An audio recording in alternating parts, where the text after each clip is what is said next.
मध्य प्रदेश में पिछले एक महीने से जारी तेज बारिश की वजह से कुल 54 बड़े बांधों में पानी बढ़ गया है। जूहिला, बरगी, बाणसागर, सतपुड़ा समेत कई डैम तो ओवरफ्लो भी हो रहे हैं। इनके गेट खोलने पड़े हैं। आज गुरुवार को ग्वालियर समेत प्रदेश के 12 जिलों में भारी बारिश का अलर्ट है।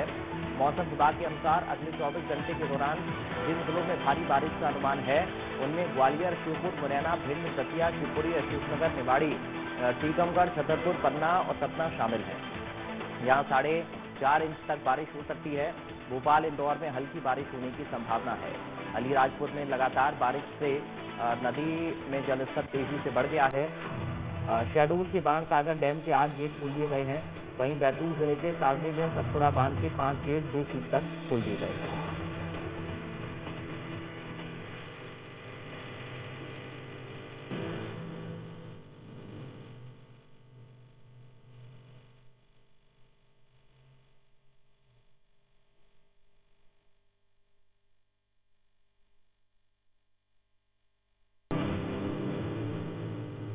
ये तस्वीरें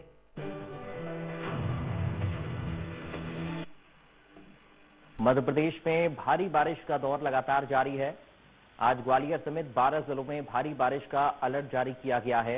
राजधानी भोपाल समेत इंदौर में हल्की बारिश होने के आसार जताए जा रहे हैं। लगातार बारिश की वजह से एमपी के 54 बड़े बांधों में पानी का स्तर बढ़ गया है। कुछ तो ओवरफ्लो भी हुए हैं। ग्वालियर से संतोष सिंह इस खबर पर हमारे साथ लाइव जुड़ गए हैं। संतोष, अभी क्या स्थिति है? मौसम विभाग का अनुमान क्या है? आने वाले वक्त में किस तरह का मौसम और हो सकता है? बारिश को लेकर क्या अलर्ट है?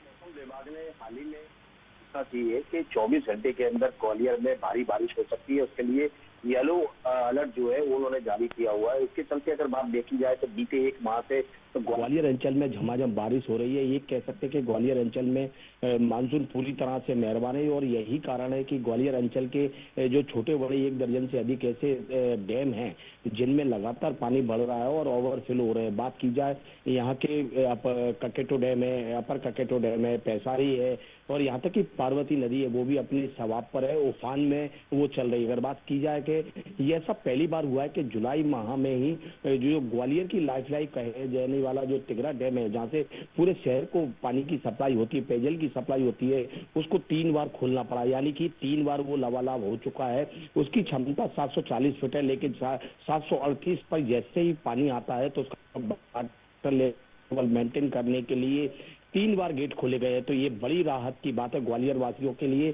क्योंकि पानी की क्राइसिस हर साल बना रहता है। लेकिन ऐसे में मानसून मेहरबान हुआ है और तिगरा लबालब हुआ। उसके साथ साथ उसके जो सहयोगी डैम है, ककेटो है, अपर ककेटो है, पैसारी है, तो ये भी बांध लगभग पूरी तरह से फुल हो चुके हैं और ओवरफ्लो चल रहे हैं। तो ऐसे में एहतियात के तौर पर यहाँ पर जिला प्रशासन है और जल संसाधन विभाग है, उन्होंने पूरी तरह से मॉनिटरिंग की हुई है और नजर बना के रखे हुए किसी भी स्थिति से निपटने के लिए यहाँ पर तैयार है और एसडीआरएफ की टीम को भी यहाँ तैनात किया गया है। इसके अलावा राजस्व के जो अधिकारी है उनको भी लगाया गया है। इन अधिकारियों को इसलिए लगाया गया है क्योंकि तिगरा डैम से जब पानी छोड़ा जा रहा है तो खासकर सांक नदी में तिगरा का पानी छोड़ा जाता है और वो कई ग्वालियर के साथ साथ मुरैना जिले के कई गांवों को प्रभावित करते रहते हो। ऐसे में इन गांवों को जो डैम से पानी छोड़ा जाता है वो किसी भी प्रकार का वहाँ हादसा ना हो, इसलिए लगातार वहाँ मॉनिटरिंग की जा रही है और पहरा भी दिया जा रहा है और लगातार मुनादी जो पुराने समय में गांव में मुनादी दी जाती थी वो मुनादी भी कराई जा रही है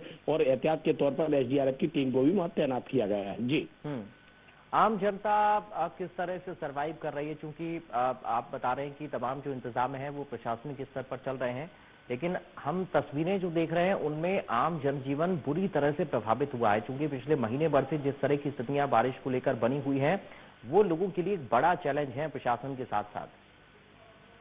देखिए, मानसून से ग्वालियर के लोगों को जो एक तरफ से जो राहत है, चूंकि पानी को लेकर अक्सर क्राइसिस होता है कि हर बार ये कहा जाता है कि तिगरा डैम में पानी कम हो गया है, एक दिन छोड़कर पानी दिया जाएगा, लेकिन ऐसी स्थिति अब तो फिलहाल यहाँ ग्वालियर में नजर नहीं आ रही है, चूंकि तिगरा के जितने भी सहयोगी डैम है वो पूरी तरह से बढ़ चुके हैं। बात दूसरी है मानसून का, जब लगातार 1 महीने से मानसून हो रही है तो शहरवासियों का जो आवागमन है पूरी तरह से कहीं ना कहीं प्रभावित हुआ है। उसका बहुत बड़ा कारण है मानसून के चलते ग्वालियर शहर की जो सड़कें हैं वो पूरी पूरी तरह से जमीन में या तो धंस चुकी है या जमीन में गड्ढे हो चुके हैं। तो ऐसी स्थिति में जो आम लोग हैं उनको रोज आवागमन करने के लिए या वो दफ्तर जाते हैं या अपने रोजमर्रा के काम के लिए घर से निकलते हैं तो काफी परेशानी का उन्हें सामना करना पड़ा है और आए दिन कई छोटी मोटी दुर्घटनाएं भी हो रही हैं। हाल ही में ग्वालियर की सड़कों को लेकर मुद्दा काफी चर्चा में रहा है। प्रदेश स्तर तक सड़कों का मामला पहुंचा है।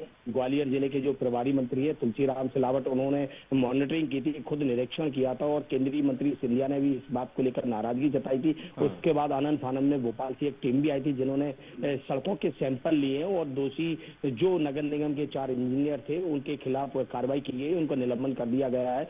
लेकिन सबसे बड़ी बात यह कि मानसून अभी जारी है और ऐसे मानसून में जो शहर के लोग हैं वो कहीं ना कहीं प्रभावित हो रहे हैं। लेकिन नगर निगम के जो दावे हैं, ड्रेनेज सिस्टम की बात हर साल नगर निगम करता है जिसके लिए लाखों रुपया नगर निगम के पास बजट में आता भी है, उसको प्रावधान रखा भी गया है। में रहते हैं ये नदी नाले और जो साफ कराने की जिम्मेदारी नगर निगम की होती है। जो ड्रेनेज सिस्टम है वो पूरी तरह से ग्वालियर में फैल नजर आता है। इसके चलते आम लोगों को इसका परेशानी का सामना करना पड़ा है। चूंकि गलती नगर निगम की है, जिम्मेदार अधिकारियों की है, लेकिन परेशानी शहर के लोगों को भुगतना पड़ रही है। बहुत आप संतोष बने रहेगा हमारे साथ, लौटेंगे हम आपके पास।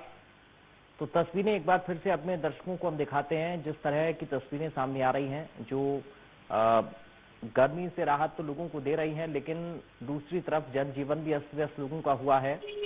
विनोद सिंह तोमर इस वक्त हमारे साथ जुड़ गए हैं, हमारे संवाददाता।